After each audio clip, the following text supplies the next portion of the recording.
Hello, welcome back friends. Today let's learn some sentences from Telugu to English. అతను చాలా సమయపాలన కలిగి ఉంటాడు.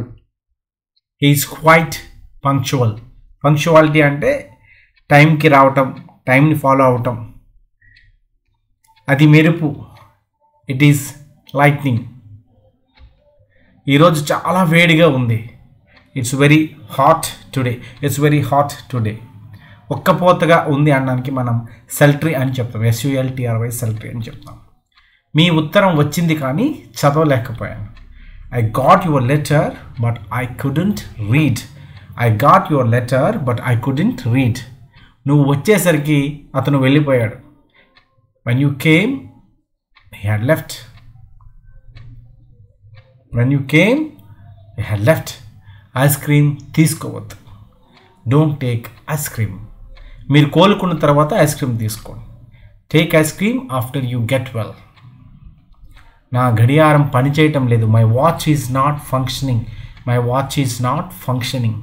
అతను వణికిపోతున్నాడు. He's trembling or he's shoring. మీరు నాతో సంతోషంగా లేరని నాకు తెలుసు. I know you are not happy with me. I know you are not happy with me. అతను గిటార్కు బానిసయ్యాడు. Has been addicted to guitar. So ఇది మనం ఇంగ్లీష్ నేర్చుకోవడానికి చెప్పేటువంటి వాక్యమైన గిటార్కి బానిస అవ్వడం అని మనం చెప్పలేం. ఎందుకంటే గిటార్ అనేది ఒక మంచి అలవాటు. సాధారణంగా వ్యసనాలకైతే మనం అడిక్టెడ్ అని చెప్తాం. But still is having craze for guitar. మీకు దగ్గు వచ్చింది. You have got cough. మీరు దగ్గినప్పుడు మీ నోటిని మూసివేయండి. Cover your mouth when you cough. Cover your mouth when you cough. 3:15 time 3:15 అని చెప్పడానికి ఇట్స్ 3:15. ఇట్స్ 3:15. మీ పద్ధతులు మార్చుకోండి. Mend your ways. భగవంతుడు మిమ్మల్ని విజయ తీరాలకు చేర్చుగాక. May God bless you success by leaps and bounds.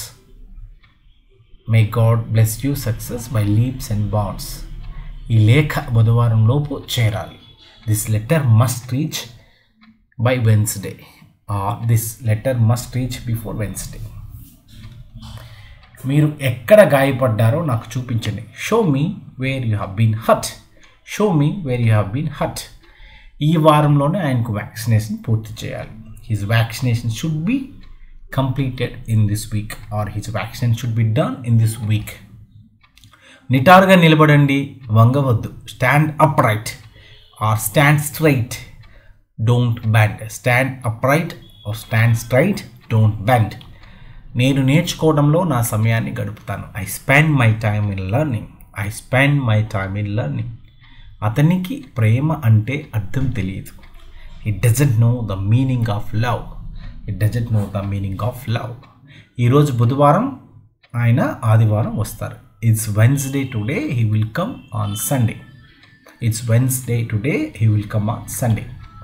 మీ ఆకలికి అనుగుణంగా తినండి. Eat as per your appetite. Eat as per your hunger. Appetite అంటే హంగర్ అన్నమాట, ఆకలి. ఆహారాన్ని మంచంపై చల్లవద్దు. Don't spill the food on the bed. Don't spill the food on the bed. వ్యాయామానికి సమయం కేటాయించలేకపోతున్నాను. I'm not able to make time for exercises. I'm not able to make time for exercise.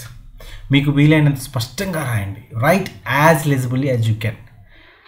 మనకి అర్థవంతంగా రాయటం, అర్థం అయ్యేటట్లు రాయటాన్ని లెజిబుల్ అని చెప్తాం. Legible hand writing అంటే ఎవరైనా చదవగలిగినది అని అర్థం.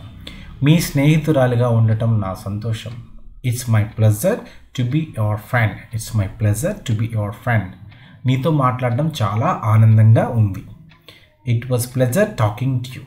It was pleasure talking to you. So ఈ విధంగా మనం దైనందిన జీవితంలో వాడేటువంటి చాలా సింపుల్ తెలుగు వాక్యాన్ని ఇంగ్లీష్లో ఎలా రాయాలో నేర్చుకున్నాం కదా. Please subscribe to Angle Samhita YouTube channel. And if you have doubts please type in the comment box. Have a nice time. Keep learning English.